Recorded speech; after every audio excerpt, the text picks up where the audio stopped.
우리 찬양대 이름이 새하늘 찬양대입니다. 정말 예수님 다시 오실 때 그 새하늘에서 펼쳐질 이 찬양대의 찬양이 지금과 더 비슷하지 않을까요? 우리가 함께 찬양했던 이 찬양의 가사 마라나타 주에서요 오시옵소서, 이 찬양의 가사가 진정으로 우리의 이 삶의 신앙의 모토가 되길 간절히 바랍니다. 우리가 함께 불렀던 이 찬양의 가사처럼 우리의 삶의 전반적인 그러한 모습들이 하나님의 예수님의 재림을 사모하고 또 재림을 준비해 나가는 우리 모든 동탄새하늘교회 성도님들 되시길 간절히 바랍니다. 오늘은 하나님을 찾는 사람이라는 제목을 통해서 말씀을 나눠보고자 합니다. 하나님의 말씀 시편 24편 3절에서 6절입니다. 우리 빨간색 글씨는 우리 성도님들께서, 검은색 글씨는 제가 봉독하도록 하겠습니다. 여호와의 산에 오를 자가 누구며 그의 거룩한 곳에 설 자가 누구인가? 곧 손이 깨끗하며 마음이 정결하며 뜻을 허탄한 데에 두지 아니하며 거짓 맹세하지 아니하는 자로다. 그는 여호와께 복을 받고 구원의 하나님께 의를 얻으리니 이는 여호와를 찾는 족속이요 야곱의 하나님의 얼굴을 구하는 자로다. 아멘. 김진선이라는 이 시인이 쓴 시가 있습니다. 하나님은 3등이라는 시인데요, 제가 읽어드리겠습니다. 1등은 하고 싶은 일, 2등은 해야 하는 일, 3등은 하나님 만나는 일. 하고 싶은 일 다 하고 해야 하는 일도 다 마치고 그 후에 여유가 있으면 하나님을 만나줍니다. 하나님은 3등입니다. 어려운 일이 생길 때도 하나님은 3등입니다. 내 힘으로 한번 해보고 그래도 안 되면 가까이 있는 사람에게 도와달라고 하고 그나마도 안 될 때 하나님을 부릅니다. 하나님은 3등입니다. 거리에서도 3등입니다. 내게 가장 가까이 있는 것은 내 자신, 그 다음은 내 마음을 알아주는 사람, 그 다음에야 저 멀리 하늘에 계신 하나님이십니다. 하나님은 3등입니다. 그런데 하나님께 나는 1등입니다. 무슨 일이 있어도 내가 부르기만 하면 도와주십니다. 내가 괴로워할 때는 만사를 제쳐놓고 달려오십니다. 아무도 내 곁에 없다 생각들 때는 홀로 내 곁에 오셔서 나를 위로해 주십니다. 나는 하나님께 언제나 1등입니다. 나도 하나님을 1등으로 생각했으면 좋겠습니다. 만사를 제쳐놓고 만나고 작은 고비 때마다 손을 내미는 나도 하나님을 1등으로 모셨으면 좋겠습니다. 내게 1등이신 하나님을 나도 1등으로 모시고 싶습니다. 성도님들께 하나님은 몇 등이십니까? 우리는 삶에서 하나님이 언제나 우리의 1등이 되시길 원하지만 우리의 실상은 어떠합니까? 그러지 못할 때가 정말 많이 있고 또 종종 있습니다. 그러나 우리는 하나님의 자녀이기 때문에 하나님을 반드시 만나야 되고 하나님을 나의 우선순위에서 1등으로 모셔야 합니다. 자, 오늘 안식일을 맞이해서 교회에 나오시는데 어떠하셨습니까? 안식일을 준비하는 아침은 항상 바쁩니다. 잠에서 일어나는 것부터 또 자녀들이 있다면은 이 자녀들도 챙기고 차에 태워서 교회까지 오는 그 모든 과정이 너무 항상 분주합니다. 저 역시 어릴 적에 이 안식일 아침에 교회로 가는 그 시간은요, 혼란의 시간이었고 분주의 시간이었습니다. 그런데 이런 분주한 가운데 성도님들께서는 오늘 하나님을 만나는 시간이 있으셨습니까? 어떤 분은 이렇게 끄덕끄덕 하시고요, 거의 대부분이 침묵을 하셨습니다. 오늘은 이 시편의 짧은 말씀을 통해서 과연 우리가 하나님을 찾는다라는 의미는 무엇인지, 또 우리 모두에게 숙제인 이 하나님을 찾는다라는 것을 함께 살펴보고자 합니다. 다시 한번 오늘의 본문의 말씀 시편 24편 1절에서 6절입니다. 땅과 거기에 충만한 것과 세계와 그 가운데에 사는 자들은 다 여호와의 것이로다. 여호와께서 그 터를 바다 위에 세우시며 강들 위에 건설하셨도다. 여호와의 산에 오를 자가 누구며 그의 거룩한 곳에 설 자가 누구인가?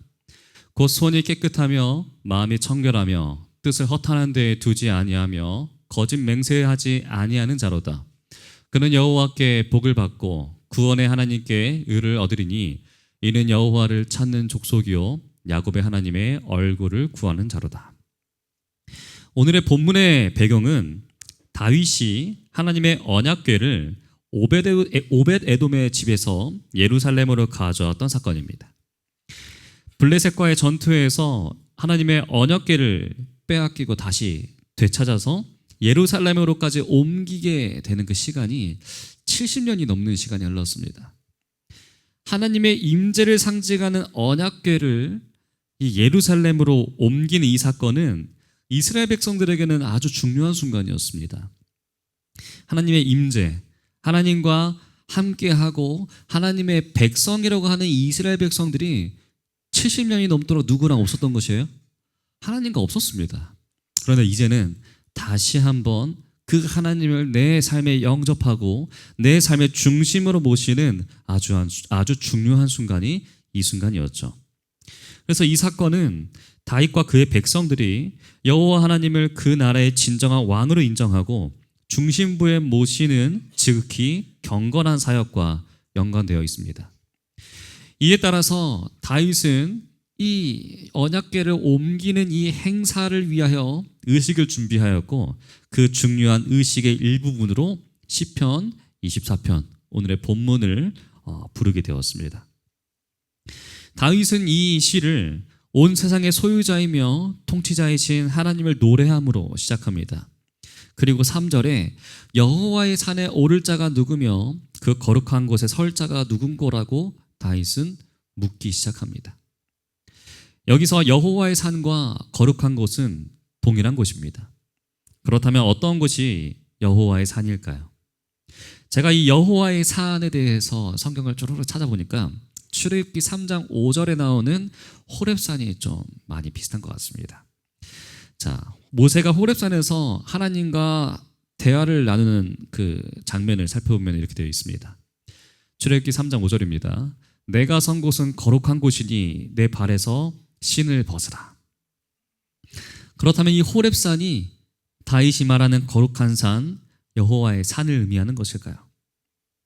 자, 이 거룩한 곳에 대한 주석을 살펴보았습니다. 거룩한 땅, 가나안, 예루살렘 혹은 하나님의 성전, 각각 성지, 성도들을 부른다. 즉 하나님께서 임재하시는 그곳은 어디나 거룩한 땅이라 한다. 이 땅이 왜 거룩하냐면은 바로 하나님께서 임재하셨기 때문에 그렇습니다.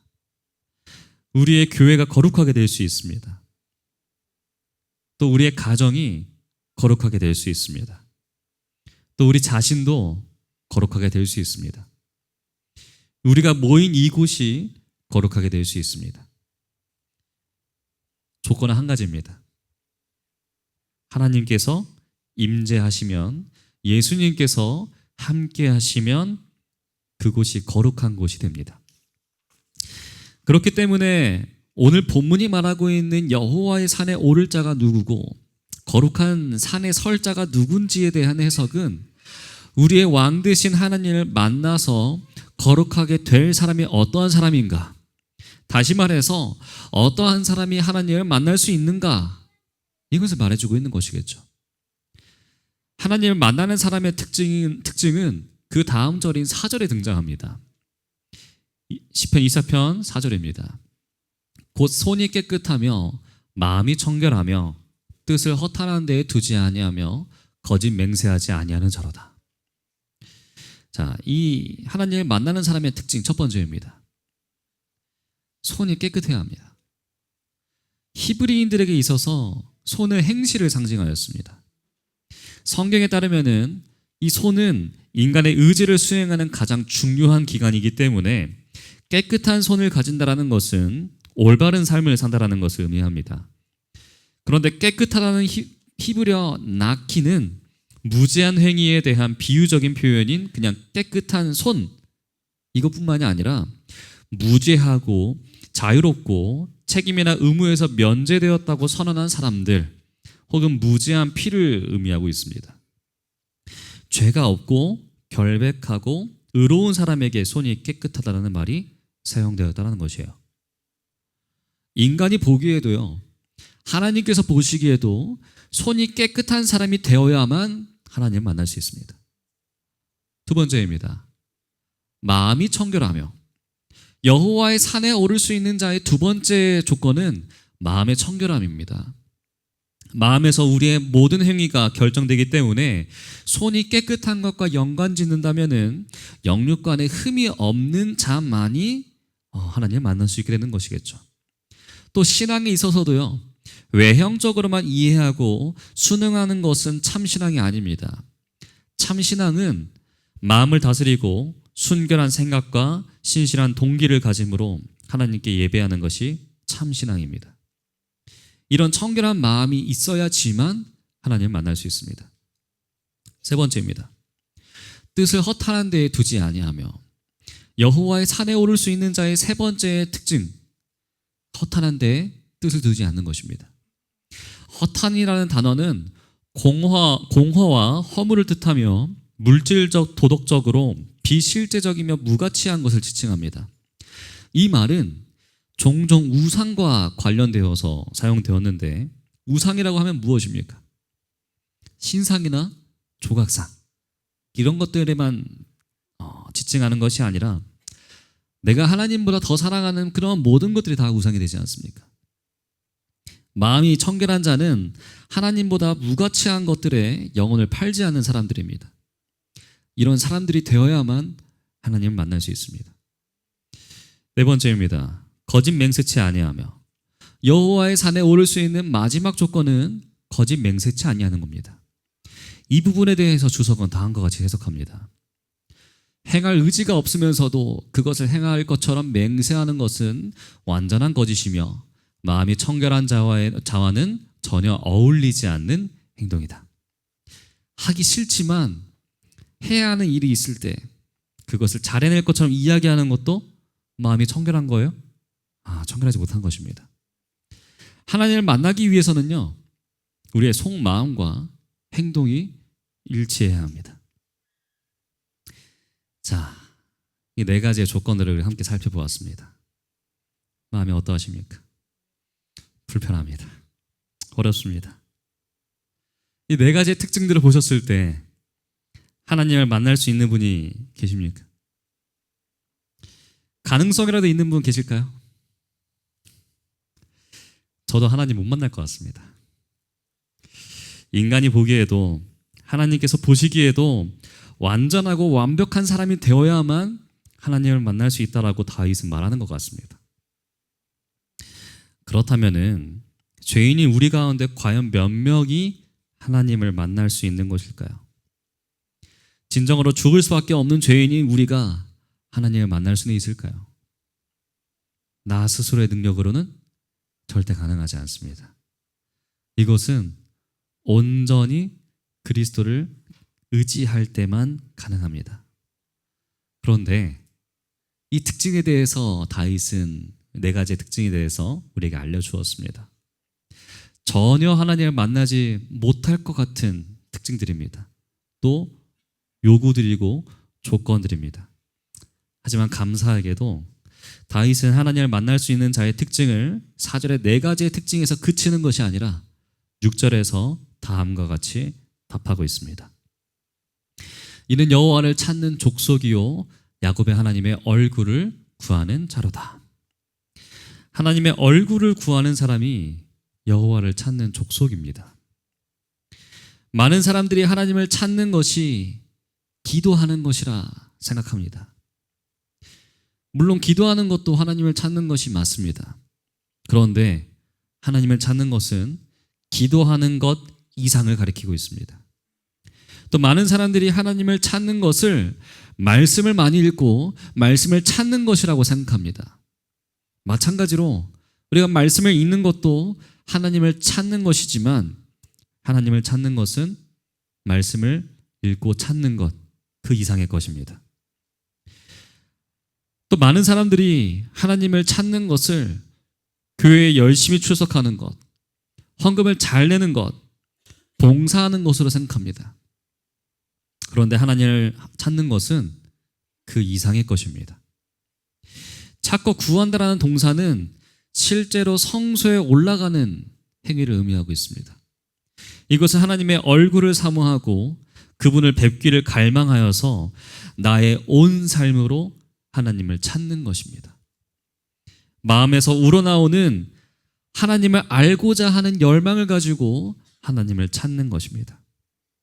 오늘 본문에서 하나님을 찾는 사람이란 나의 온 삶으로 하나님을 찾는 사람입니다. 우리가 너무 잘 아는 말씀 마태복음 7장 7절에서 8절의 말씀을 보게 되면 이렇게 기록하고 있습니다. 구하라 그러면 너희에게 주실 것이요, 찾으라 그러면 찾을 것이요, 문을 두드리라 그러면 너희에게 열릴 것이니 구하는 이마다 얻을 것이요, 찾는 이가 찾을 것이요, 문을 두드리는 이에게 열릴 것이니라. 우리가 구하는 것, 우리가 무엇으로 구합니까? 우리는 입으로 그것을 구합니다. 말로 구합니다. 예를 들어서 우리가 식당에 가면은 물이 필요합니다. 그럼 어떻게 구하죠? 물 좀 주세요 라고 구합니다. 우리가 찾는 것, 무엇으로 찾습니까? 네. 보물찾기 할 때 우리 생각해 보면요, 우리 무엇으로 보고 찾죠? 우리의 눈을 보고 눈을 통해서 찾습니다. 두드리는 것, 우리는 그 문 앞에서 발로 직접 가서 손으로 그 문을 두드려야 합니다. 그렇게 이 모든 것이 우리의 온 감각으로 행동하는 것임을 성경은 우리에게 이야기해주고 있는 것이겠죠. 그렇다면 많은 사람들이 하나님을 만나고 싶어 하는데 왜 만나지 못하는 것일까요? 그 이유는 많은 사람들이 저마다 나름대로 하나님을 찾고 그것이 제대로 찾는 것이라고 착각하기 때문에 그렇습니다. 요즘 자동차는 어떠합니까? 새로운 차를 보면은 신기한 기능들이 너무나 많습니다. 요즘은 자동으로 운전을 해주기도 하고요. 핸들을 놓아도 길을 틀어지지 않게 하고, 또 차의 거리를 인지해서 자동으로 멈추거나 속도를 늦추기도 합니다. 예전에 제가 군대에서 이제 전역을 하고 친구들과 놀러 가기 위해서 차를 대여한 적이 있습니다. 그런데 딱 전역하니까 얼마나 기분이 좋습니까? 그러니까 또 친구들끼리 있는 돈 없는 돈 다 모아가지고 좋은 차를 빌렸습니다. 그런데 신기한 것들이 정말 많았습니다. 보통 기어봉이 이렇게 있으면은 올렸다가 내렸다 하면서 기어를 변속하지 않습니까?